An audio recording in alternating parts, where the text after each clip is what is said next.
E aí, galerinha, beleza? Aula de educação física agora teórica, certo? Com conteúdo aí para você estar estudando e fazendo as atividades e as avaliações, beleza? Então tá, handebol, 3/8/2020, correto? Quinto ano. A gente vai falar sobre a história, o fundamento e as regras do handebol, beleza?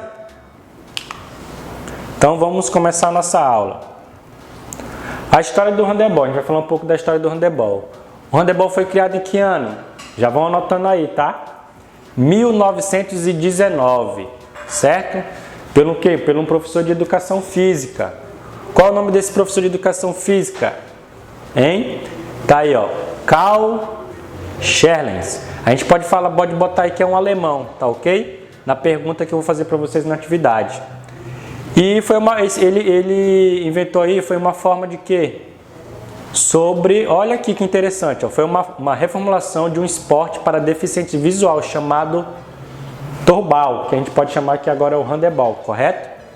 Tá. Houve algumas mudanças em espaço e em tempo. Ele passou a fazer parte dos Jogos Olímpicos em 1972, então a gente vai anotar aí, ó. O handebol foi criado em 1919, certo? Pelo um alemão. A gente não vai complicar. E já os Jogos Olímpicos foi em 1972. Vão anotando. E já em 1999 foi fundada a Federação Internacional de Handebol. Tá? Essa sede foi em qual? Na Basileia, Suíça. E esses órgãos foram responsáveis pelo esporte do nível no mundo. De que maneira? Eles fizeram em 1900 da federação. Para quê? Para o mundo. Para quê? Para o handebol se tornar internacionalmente conhecido. Certo? Na Suíça.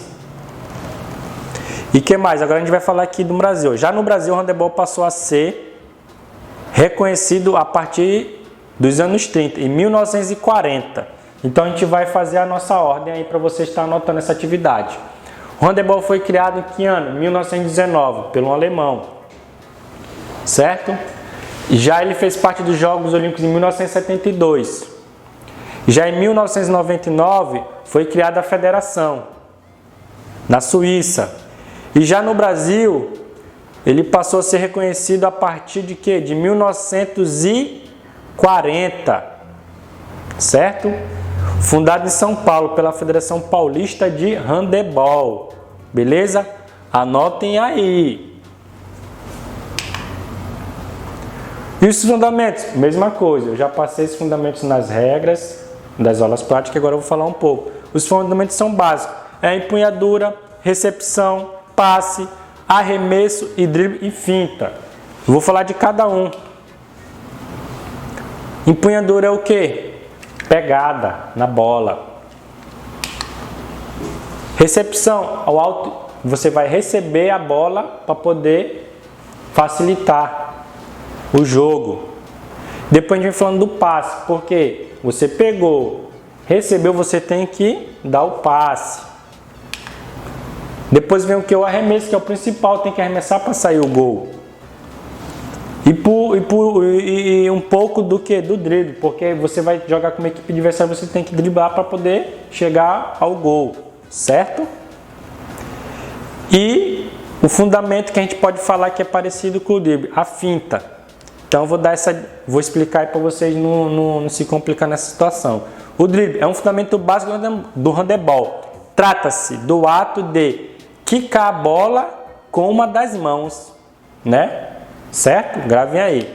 Já a finta, a gente pode dizer que o jogador pega a bola, ameaça realizar um movimento em determinada direção e engana. Então, tipo, o drible é uma coisa que tem que ter no handebol. Já a finta é uma coisa individual de cada atleta, entendeu? É uma coisa que ele pode fazer em tempo curto para poder fazer o gol. E por último, a gente vem aqui explicando um pouco das regras, né? Ó, a partida tem duração de 60 minutos, sendo dividido de tempo de 30, um intervalo de 5 minutos, correto? Tendo a posse de bola, o jogador tem que ter direito a dar apenas 3 passadas, isso também eu já passei na aula, só 3 passos. Quem tiver com a bola, né? Não pode conduzir a bola. E é proibida a permanência dentro da área do goleiro. Tem um limite lá que também eu expliquei já aqui na escola, na quadra direitinho, respeitando as linhas de cada modalidade, cada fundamento, né? Cada esporte, tá bom? E por aqui eu fico. Obrigado, valeu, até a próxima aula, tá bom?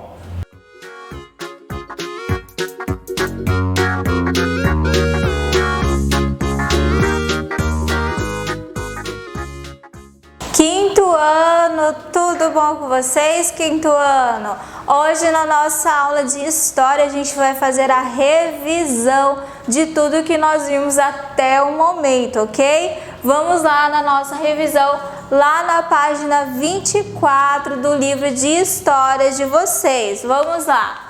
Na página 24, ele vai relacionar o tempo da natureza. Foram algumas questões que nós vimos durante a nossa aula de História sobre a relação dos grupos indígenas com a natureza.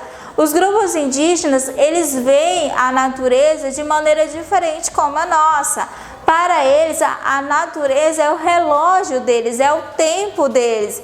Então, no livro de vocês tem lá 2 calendários. Nesses 2 calendários, um é o calendário dos povos indígenas e o outro é um calendário nosso, né? E aí vocês podem perceber a diferença nítida, como por exemplo aí no slide de vocês. Olha só essa imagem aí, o que ele está mostrando, o que ele está representando. O calendário dos indígenas, né? E tudo relacionado à natureza. Qual é o tempo de colheita? Qual é o tempo de plantação? Qual é o tempo que a gente vai fazer a festa da melancia? Qual é o tempo que a gente vai plantar aí a mandioca? Então, tudo para eles está relacionado à natureza. Então, para se organizar em longos períodos de tempo, os indígenas, eles observaram os ciclos das chuvas, as cheias e vazantes dos rios, as estações do ano, as estrelas no céu e outros elementos da natureza. Então, para eles, o calendário deles é bem diferente do nosso, porque o deles está tudo relacionado à natureza, voltado para a natureza. Então, por quê? Claro, é o ambiente deles. Então, eles têm que ver, né, se adequar de acordo com o tempo, né, de acordo com as cheias que ele está falando, de acordo com o período de seca. Então, tudo relacionado ao tempo, certo? No tempo da natureza, relacionando aí os povos antigamente, falamos dos indígenas e os povos de antigamente. No calendário lunar, as sociedades egípcias e a mesopotâmica perceberam que os astros celestes, eles têm certa regularidade em seus movimentos. No calendário solar, ele foi adaptado e é usado atualmente, o nosso calendário atualmente, em vários países como o Brasil, por exemplo, dividindo aí em 12 meses, cada mês dividido em semanas e cada semana em 7 dias, ou seja, é o nosso calendário atual que nós utilizamos aí diariamente, certo?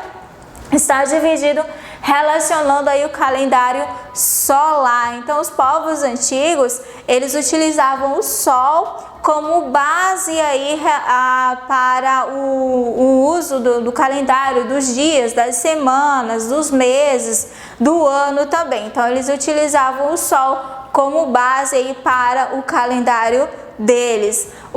Antigamente também no calendário lunar, né? Eles utilizavam a questão das fases da lua para fazer a utilização do calendário deles aí, certo?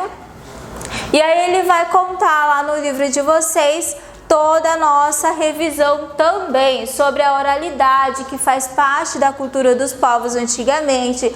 Nós aqui atualmente também podemos utilizar da oralidade, passar conhecimento para outras pessoas, como estamos fazendo agora também. A cultura afro-brasileira, que ela é formada pelos povos africanos, que foram trazidos como escravos ao Brasil, que nós já sabemos. Essa cultura ela resistiu por muito tempo, pois foi passada de geração em geração, geralmente por meio da oralidade. Atualmente nós temos a cultura africana inserida na nossa cultura? Sim, temos, assim também como eles têm a nossa cultura inserida aí nas tradições deles, certo? Os povos indígenas do Brasil têm a tradição oral também. Os calendários foram criados para organizar as tarefas realizadas nas sociedades, principalmente as atividades de trabalho. Essas daí foram algumas questões que nós vimos durante a nossa aula de história, certinho? Então, fica aí a revisão para vocês. Por hoje é só e até a próxima aula.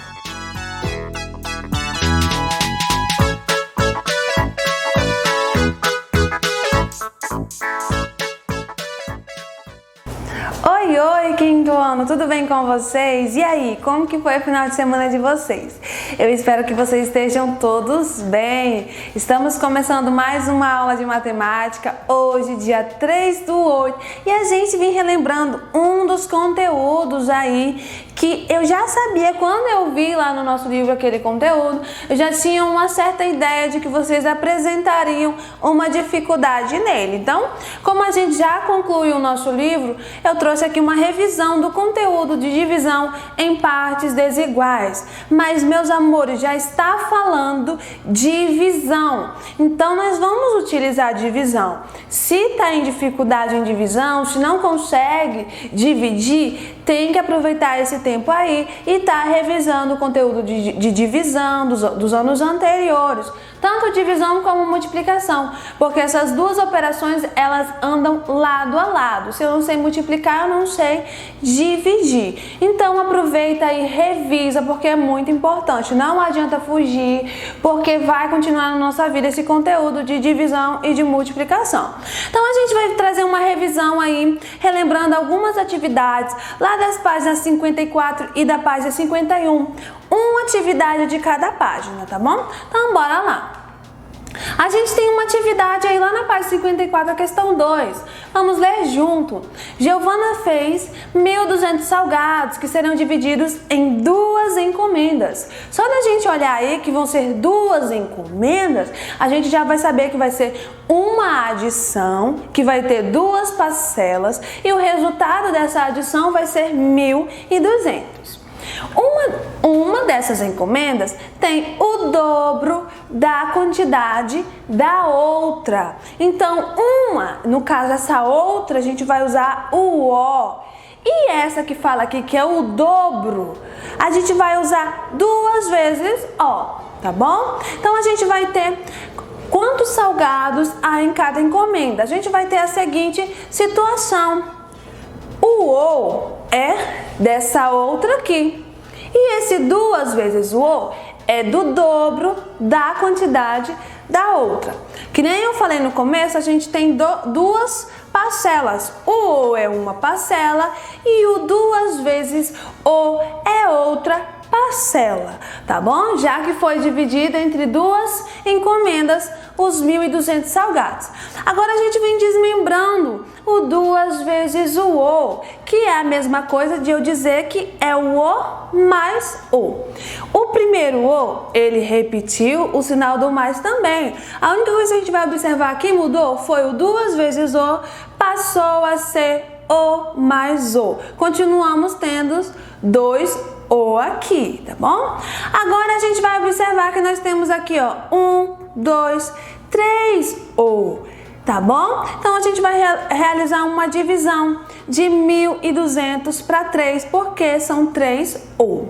Fazendo essa divisão, a gente tem aqui como resultado 400. Então o O, que no caso é a outra, são 400 salgados, mas aquela que falou que é o dobro. Então, a gente tem que fazer aí a multiplicação de 2 vezes a outra, que no caso o valor da outra é 400. Então, a gente vem fazendo a multiplicação de 2 vezes a quantidade da outra, que é 400, logo 2 vezes 400 é igual a 800.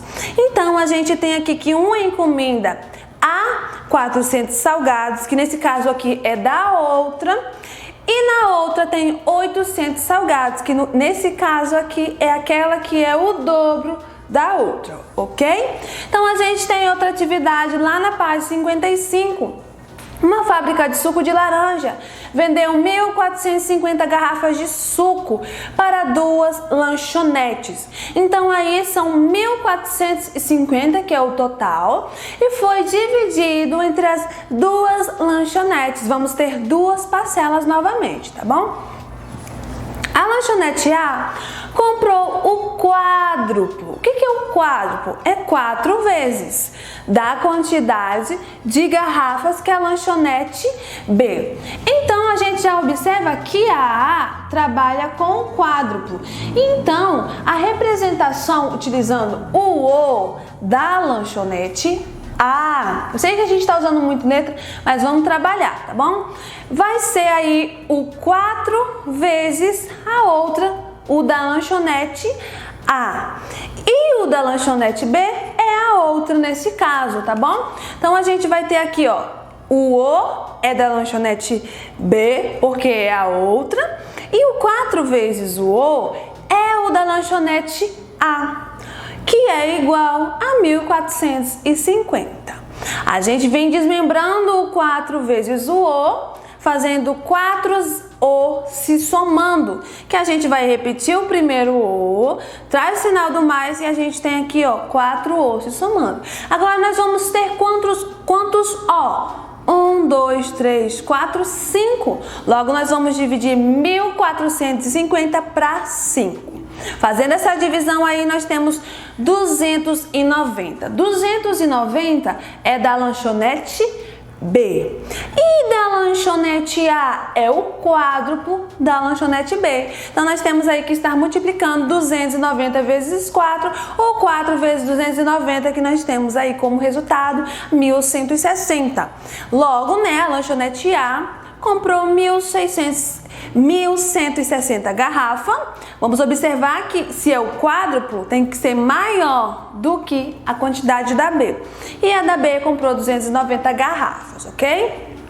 A gente vem concluindo a nossa aula de hoje de revisão, onde a gente trabalhou muito multiplicação e divisão. Mais uma vez, treina aí em casa, faz a tabuada, vai treinando, repete que você consegue, tá bom? Na próxima aula a gente vai continuar revisando, mas a gente vai revisar a multiplicação pura, tá bom? A gente vai fazer várias continhas de multiplicações. E é isso, gente. Até a próxima aula. Tchau, tchau.